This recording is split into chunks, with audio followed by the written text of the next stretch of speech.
ស្រីពេលបានជួបមុខប្របងគឺពិតដូចពេលគេស្ដីលេត្រារំបីសាមដីផ្អែមហើយសែនស្នាយម្លេះទេបើបងជាសុខភាពពូរងបងល្អយ៉ាងនេះគឺពិសេសណាស់ប្របងបងចេះគប់កូននៅបើកូនយូរឆោមឆាបេះដូងរីមីនិស័យសាវ៉ាចិត្តស្រឡាញ់ខ្លាំងមកបាំងអងហើយទួដឹកក៏ដោយចិត្តនឹងប្រាថ្នាពេលដងមិនត្រូវគ្នាសង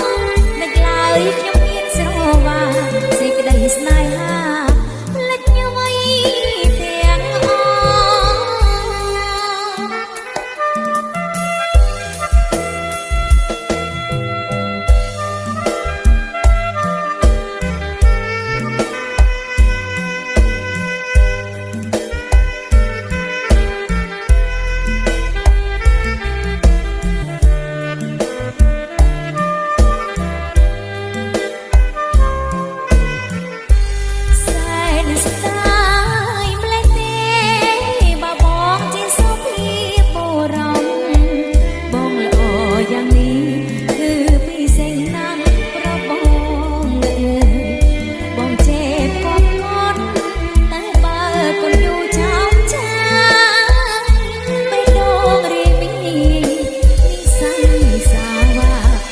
ស្រឡាញ់ខ្លាំងមកបាំងអងហើយ